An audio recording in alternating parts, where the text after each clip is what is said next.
ఇది చాలా మనసు అంతరాంతరాల్లో నుంచి నేను వెలిబుచ్చుతున్నటువంటి ఇది. మా ఇంట్లో ఎవరు దైవభక్తులు లేరు.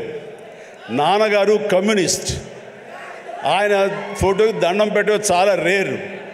ఎప్పుడైనా అమ్మ కోరిక మేరకు తిరుపతి వెళ్ళి ఆ స్వామి దర్శనం చేసుకుని వచ్చేసేవాళ్ళం తప్ప, శనివారం అమ్మ వెంకటేశ్వర స్వామికి దండం పెట్టేది తప్ప, అంతమించి ఎవరు ఫోటోలకు దండం పెట్ట కానీ, స్వాముల్ని కొలవడం కానీ, దేవుణ్ణి ప్రార్థించడం కానీ ఏమీ లేదు. అలాంటిది ఈ చిన్నతనం అంటే 7th క్లాస్ నేను చదువుతుండగా, అది పొన్నూరు, అక్కడ ఒక ఆంజనేయ స్వామి గుడి ఉండేది.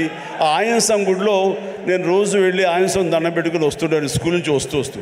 ఆ తర్వాత next year 7th class 8th class నేను బాపట్లలో చదివేవాడిని. ట్యూషన్ నాకు ఆంజనేయ స్వామి గుడి దాటుకుంటూ వెళ్ళాలి. తిరిగి వచ్చేటప్పుడు ఈవినింగ్ 8 ఎంత అవుతుండేది.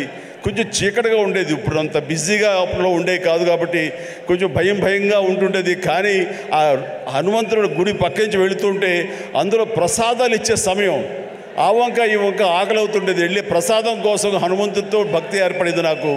అలాగా ప్రసాదం తీసుకుంటూ అక్కడే తింటూ ఆయా స్వామి ఆ పూజారి ఎవరైతే ఉన్నారో ఆయన చెప్పే విషయాలు హనుమంతుడి గురించి వింటూ, అక్కడ హనుమాన్ చాలీసా ఆ శిలా పలకల మీద రాస్తుంటే అవన్నీ ప్రాక్టీస్ చేస్తూ, అలాగే తెలియకుండా నాలో ఆయన మీద భక్తిభావం అలాగ కుదిరిపోయింది.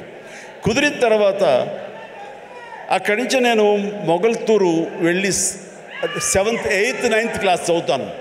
ఆ సమయంలో మా ఫ్రెండ్స్ తోటి బజార్లో వెళ్తుంటే మీకు గుర్తుండి ఉంటుంది, చాలామంది ఎవరైతే విలేజ్ నుంచి వచ్చారో వాళ్ళకి బాగా తెలుసు, రోడ్డు మీద ఒక చెక్స్ ఉన్నటువంటి ఒక ఇది వేసుకుని ఒక్కొక్క చెక్స్లో ఒక్కొక్క వస్తువుని, ప్లాస్టిక్ వస్తువులు రకరకాల వస్తువులు పెట్టి ఒక క్యాలెండర్ ఉండేది. క్యాలెండర్ కింద మిఠాయిలు అతికించేవాడు.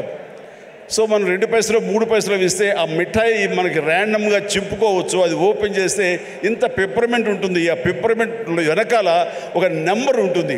ఆ నెంబర్ చూసుకుని చెక్స్లో చూసుకుంటే ఏ వస్తువు, అది ప్లాస్టిక్ దువ్వెన రావచ్చు, ప్లాస్టిక్ అద్దం రావచ్చు, ఒక్కోసారి ఏమీ రాకపోవచ్చు.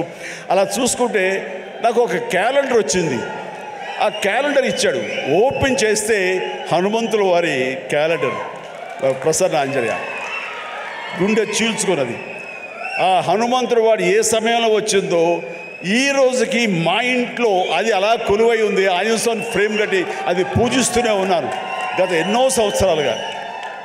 దాదాపుగా నాకు 12-13 సంవత్సరాలు అప్పటి నుంచి.